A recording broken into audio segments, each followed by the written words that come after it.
The heat came first. It always did out here, pressing down through the canvas roof of the forward surgical unit like a hand pushing on the back of your neck, patient and relentless, reminding you that this land did not want you here. By 0900, the thermometer nailed to the center pole read 107 degrees Fahrenheit. By noon it would stop being useful information. Corpsman First Class Elena Marsh Lena to no one who worked beside her, because she had never offered moved between the two nearest cots with the efficiency of someone who had learned to waste nothing. Not motion, not gauze, not words. She cut away the left trouser leg of a PFC named Garrett with a single pull of the trauma shears, assessed the wound beneath in under 3 seconds, and began packing it before the attending physician, Dr. Konrad Heile, had finished washing his hands at the portable basin 6 feet away. GSW, lateral calf, no arterial involvement, she said, not looking up. Entry and exit clean. He'll need a flush and closure, not urgent. Dr. Hale dried his hands and looked at the wound, then at her.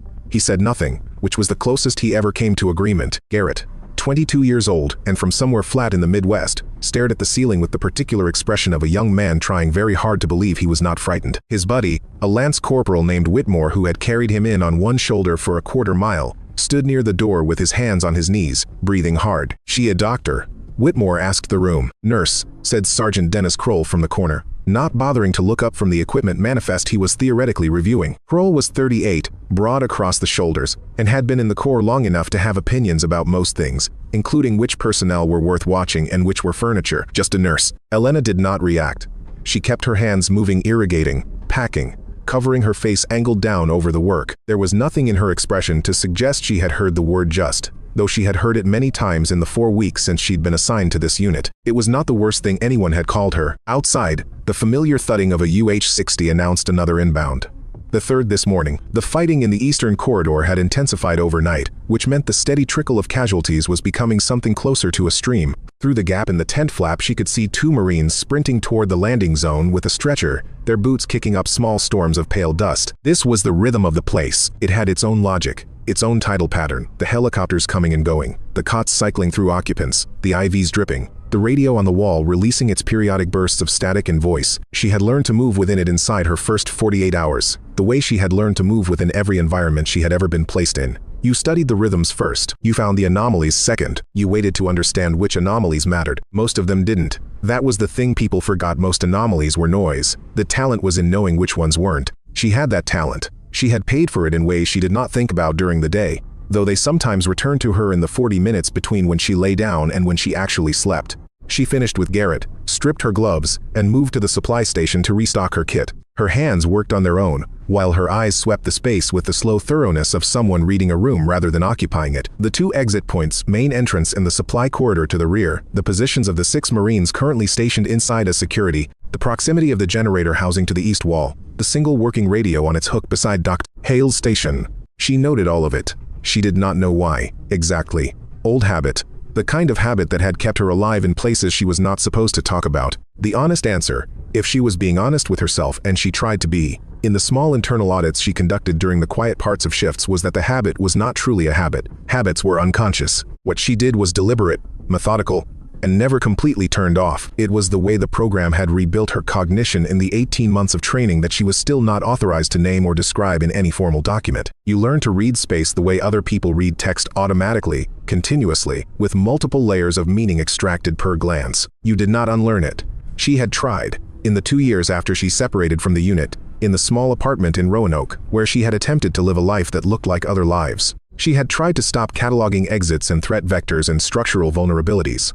She had been moderately successful, for approximately 4 weeks, before the attempt simply dissolved. The brain did what the brain had been made to do. So she cataloged, she noted, she kept working. "You're doing that thing again," said Staff Sergeant Renata Laughlin, appearing beside her with an armful of IV bags. Laughlin was the closest thing Elena had to a colleague in the unit, a practical, angular woman who had been a combat nurse for 11 years and who asked very few unnecessary questions. "The scanning thing. I'm checking inventory. You're checking sightlines." Laughlin set the bags down. "I've been around long enough to know the difference." Elena zipped her kit closed.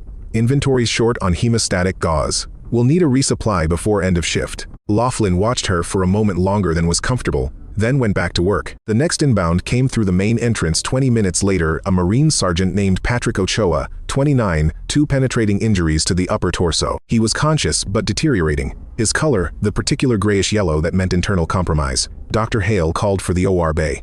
Elena was already there. She worked. She always worked. She did not smile at the patients, or hold their hands, or say it was going to be fine, because she had learned a long time ago that telling people it was going to be fine was a form of lying that helped nobody. What she did instead was move fast and think clearly and make decisions that were almost always correct. In the space of 4 weeks, she had not yet made one that wasn't. This was also something that people noticed. Or rather, something they noticed and then immediately explained away. "Lucky," said Whitmore to Kroll, later, when they thought she couldn't hear. "Some people are just lucky." Kroll grunted. Near the end of the intake, an older Marine, a warrant officer named Devin Grayson, who had the careful eyes of a man who had survived enough to start paying attention, watched her tie off a pressure bandage on Ochoa with a method he recognized from somewhere he couldn't immediately place. He frowned. He didn't say anything, but he watched. The second day Grayson was in the unit, he started making small tests. He left a pair of trauma shears on the edge of a supply table, blades partially open, handle toward the wall, the kind of position that was either careless or deliberate, depending on who you were asking. Elena moved them without breaking stride, rotating the handle outward and setting them flat. She didn't look at him when she did it. He asked her, casually, over rehydration packs. "You train at Bethesda?" "Civilian program," she said. "Which one?" She named a university in Virginia. Her answer came easily, with the slight flatness of a response that had been given before. Grayson nodded and did not ask a follow-up. He had learned, in 22 years, that the people who deflected questions didn't always do so because they were lying. Sometimes they did it because the truth was classified. What he had recognized, and could not yet place, was the way she tied that bandage. The modified pressure relief knot she'd used on Ochoa was not a technique taught in any civilian nursing curriculum he was aware of. It was a field technique, one he had last seen used by operators in a unit that officially didn't exist, during a joint operation in the Fergana Valley, roughly 9 years ago. He didn't pursue it, not yet. Sergeant First Class Hector Vasquez arrived by Humvee at 1400 with a penetrating fragment injury to the posterior shoulder that had somehow missed everything important, and a story about the firefight that was growing in the telling. He was 27, loud in the particular way of people who are covering for the fact that they are frightened, and he latched onto Elena as she worked on him the way frightened people sometimes latched onto whoever was nearest. "So what's your story?" he asked. "Hold still. Where'd you serve before this? I need you to rotate your shoulder forward. Just slightly. You ever been in actual combat? Like, real combat?" She paused. Not long, perhaps a quarter of a second, and then continued debriding the wound. "Define real," she said. He laughed, though her tone had not invited it. "You know, shooting, running, the whole thing. Everyone's experience is different," she said. "This is going to sting." It did. He stopped asking questions. Later, near the end of afternoon rounds, she stood at the east wall for 3 minutes doing nothing that could be identified as a task. Her back was to the room. Her face was toward the gap in the canvas where the supply lane ran between the surgical unit and the secondary triage station. A corridor approximately 40 feet long that terminated in a chain-link gate. Dr. Hale found her there. "Marsh, anything pending?" "No." "You look like you're thinking about something." She turned away from the gap. "Just getting some air." Hale was a competent physician and a reasonable man, but he was not, by training or inclination, someone who noticed things that weren't in front of him. He moved on. Grayson, who had been at the instrument table nearby, watched her turn back to the room. He watched her eyes do one full circuit of the space exits, positions, equipment. He watched her note the radio's position, the generator housing, the number of Marines on duty. Then she went back to work. He crossed to Laughlin, who was annotating charts at the folding desk in the corner. "How long has Marsh been with this unit?" he asked, keeping his voice low and conversational. 4 weeks, Laughlin said, without looking up. Before that, personnel office processed her in from an overseas medical rotation. Records came with her. "Clean records?" Laughlin put her pen down and looked at him directly. "I don't do background checks, warrant officer. I do nursing. I'm just curious." "You're more than curious." She picked her pen back up. "Whatever you're thinking, she's good at what she does. That's what matters here." Grayson agreed that it mattered.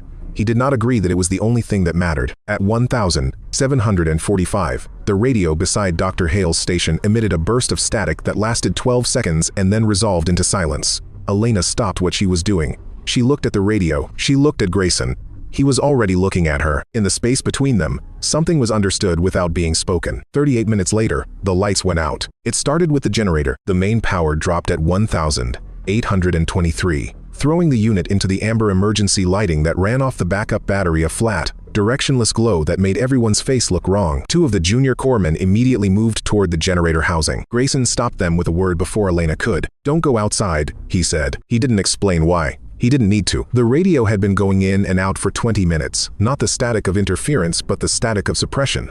the particular pattern that came when someone nearby was running a jamming device. Grayson knew this. Looking at Elena's face, he understood that she knew it too. The gunfire started 40 seconds later. It was to the north, first 3 short bursts, then silence, then a sustained exchange that lasted almost a minute before breaking apart into sporadic pops. The 2 Marines posted at the main entrance pressed in from outside. Faces tight. "Contact north," said the taller one, a sergeant named Callum Briggs.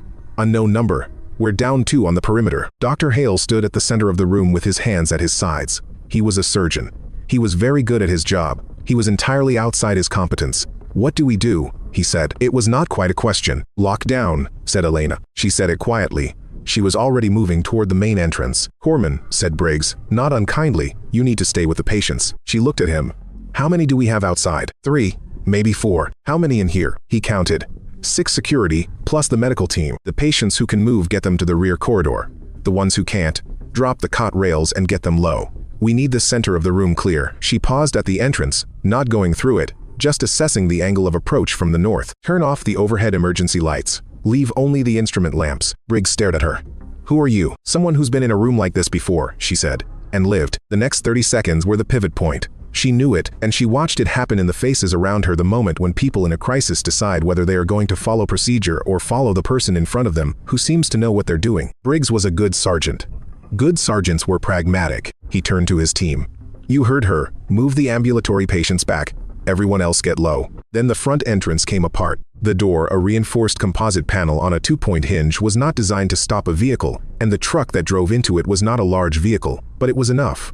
The impact folded the panel inward, sending the 2 external posts flying, and in the sudden bright square of desert afternoon came 4 men moving fast in the clothes, purposeful way of people who had done this before. They were not military. Their kit was partial, mixed, expensive in some places and improvised in others. They moved like trained men who had been outside of training for long enough to develop personal variations, efficient but slightly asymmetric, slightly individual. 2 carried rifles, 1 carried a sidearm, the 4th carried nothing visible, which was the one Elena watched. The rifle on the left swung toward the nearest Marine, and a shot was fired. The round went into the floor, not because the shooter missed, because Elena had already crossed the distance between herself and the nearest instrument stand, kicked it hard into the shooter's knee, and redirected his aim in the same motion. She did not do this dramatically. She did it the way a person experienced in physical situations does things, economically, without excess, going immediately to the next problem. The shooter went down. She was already somewhere else. The lights went out. She had killed the emergency lamps at the circuit strip on the east wall, which she had located on her first day in the unit, and had not forgotten since. The room went to near total darkness, the only light now coming from the wrecked entrance, the hard white glare of desert afternoon, which meant that anyone coming through it was immediately backlit and anyone inside was invisible. "Floor," she said, to the room. Not loud. Pitched low, in the register that carried without amplifying. The sounds she heard next told her what she needed to know. The shuffle and drop of Marines going prone, the creak of cot frames being lowered, the controlled breathing of Laughlin somewhere to her left. Dr. Hale somewhere behind her, silent in the particular way of people who are following because there is nothing else to do. She moved to Briggs, who was against the west wall. She spoke directly into his ear. 4 words. 2 left, rear corridor. He nodded. She felt it more than saw it. She went to Grayson next. He was already in position behind the supply unit, a heavy steel shelf that provided genuine cover rather than the concealment-only options most of the room offered. She crouched beside him. "You know what I am," she said. "I have a guess," he said. "Then you know what this is about." A pause. 2 seconds. "You were a target before you were a nurse. The man who sent these people is coming in himself," she said. "He wants confirmation. They wouldn't send this many for a building, so they knew you were here." "Yes." Grayson digested this. He was a man who processed information quickly and without visible distress, which was something Elena had appreciated about him since the first day. "What do you need from me?" he said. "Keep your team on the patients. Don't let anyone get to the rear corridor. The people who can't be moved are your priority. And you?" She didn't answer. She was already moving. The 2 gunmen who had come in through the breach were proceeding carefully now, which meant they had noticed the light kill and adjusted, not panicking, not retreating, just slowing down and reassessing. Professionals, then, or former professionals. They were using standard room clearance spacing, one moving while the other covered, which meant they had been military once, somewhere. She tracked them by sound, by the particular cadence of their footsteps. The lead man's left boot had a slight drag, which meant either a minor injury or a worn heel, and he favored it unconsciously, producing a rhythm she could follow. She found a stretcher bar on the floor and set it against the bottom rung of a folded cot, creating a low obstacle in the path of the drag boot. Then she moved to the supply cabinet and found, by memory, the pack of chemical light sticks she had noted on her second day in the unit. She took two. The lead man hit the stretcher bar with his left foot. The half-second stumble was all she needed. She came up behind him, redirected the rifle away from the room with one hand, and drove him forward and down in a controlled fall. He went to the floor hard. She was on top of him, and then she was not, because she was already leaving, and he was zip-tied with his own equipment strap because she had taken it while falling. She cracked one of the light sticks and threw it toward the entrance. In the sudden cold green light, the second gunman turned. She was not where he was looking. "Drop it," said Briggs, from behind him. The man went still, then down. In the silence that followed, Elena crouched in the center of the room. She waited for the sound of additional personnel from outside. None came immediately. She counted to 10. "We have maybe 4 minutes," she said, to the room at large. "They'll know the breach team hasn't checked in." Whitmore, who was flat on the floor near the rear cots, let out a long breath. "Who the hell?" "Not now," said Briggs. "Everyone on your feet. We're doing what she says." She reorganized the room in 3 minutes. The ambulatory patients, 4 Marines who could stand and move, went to the rear corridor under Laughlin's direction. The 3 who couldn't be moved were shifted to the interior wall. Below the window line, cots flipped to their sides as barriers. Dr. Hale, who had been standing motionless for the past several minutes, was directed to the medical storage area with the supply sergeant and told to stay low and stay quiet until called. He went. She had not raised her voice. Briggs split his 6-man security team at her direction. 2 on the main breach, 2 on the supply corridor, 2 at interior positions covering the possible vector through the roof seam that she had noted on day 3 as a structural vulnerability. She showed them the roof seam location without being asked, which produced a look on Briggs's face that she recognized and did not address. Grayson had already taken up a position that needed no direction.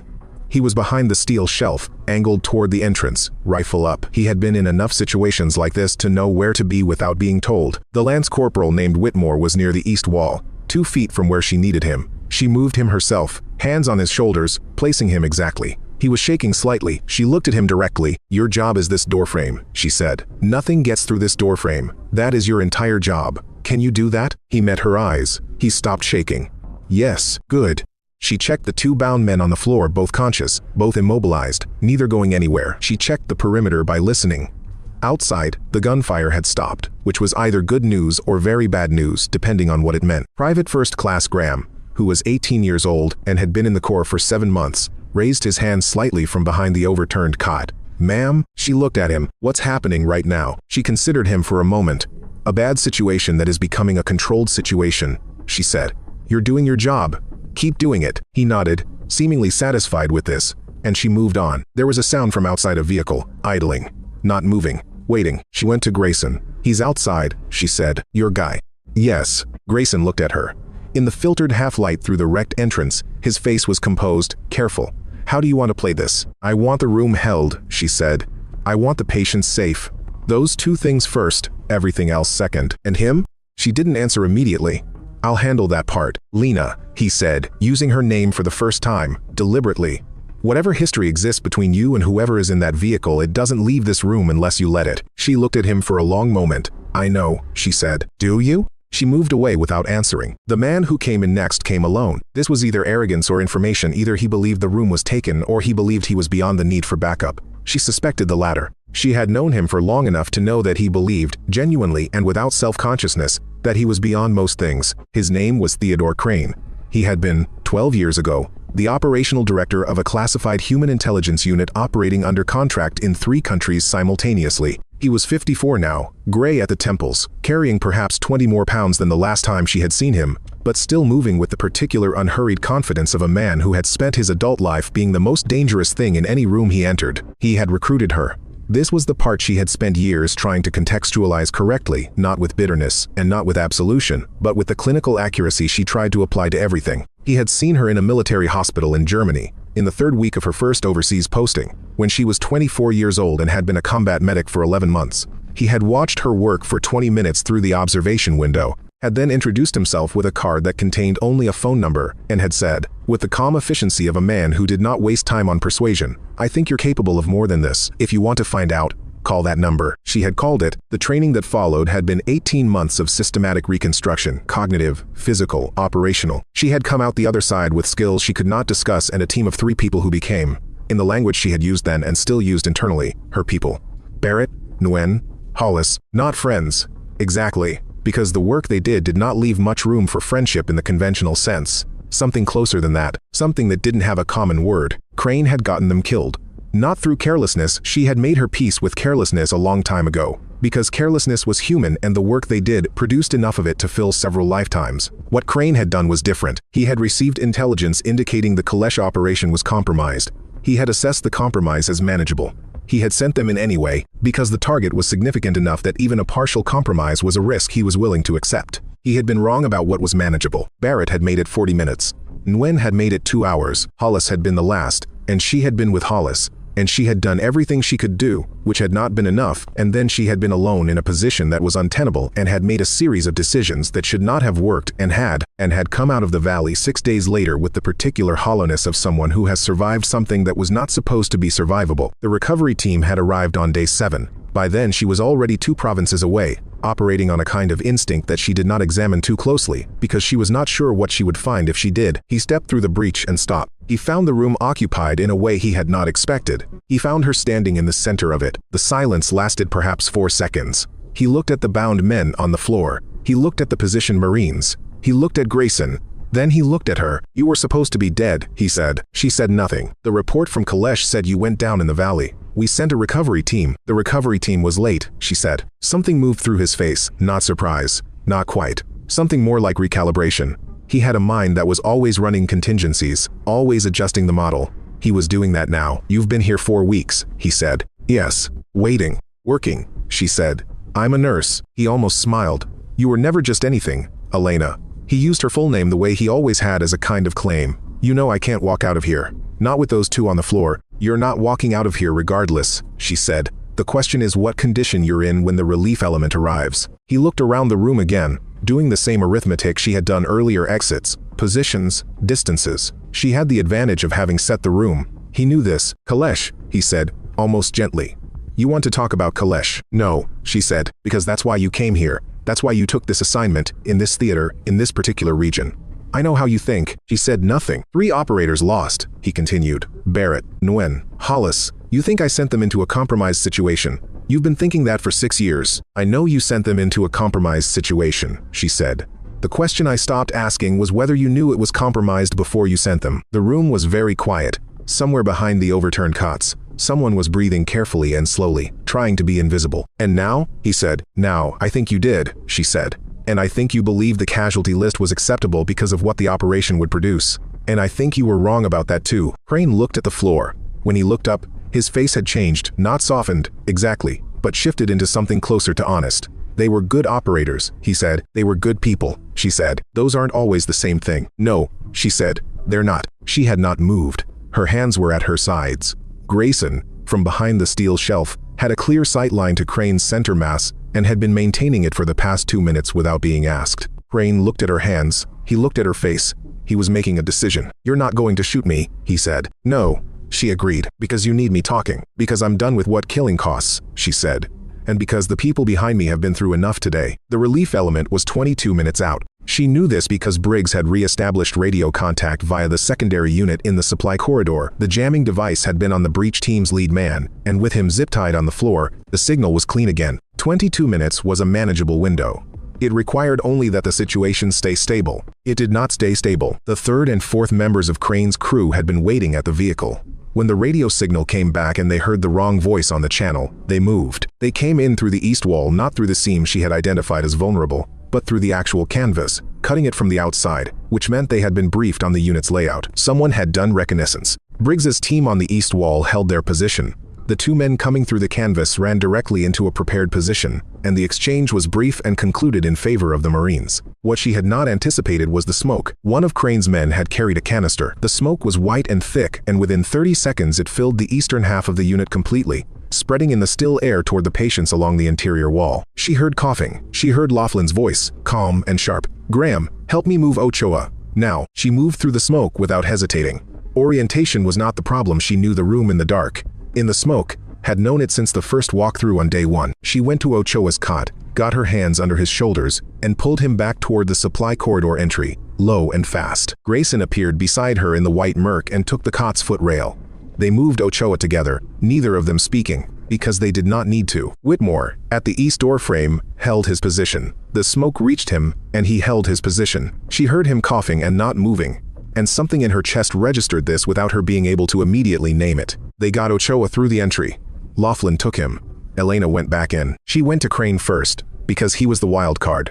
In the smoke, with the situation in flux, the risk was that he would use the confusion to move. She found him where she had left him standing, not moving, hands visible. "Sit down," she said. He sat down. She went to Graham, who was still at the east wall, still holding, his face pressed into the crook of his elbow, eyes streaming. She took his arm, walked him back 3 steps into cleaner air, pressed him into a position against the north wall. "You're good," she said. "Stay here." "I held it," he said, hoarse. "I held the doorframe." "I know," she said. "You did your job." She went back to the center of the room. The smoke was thinning now. It was not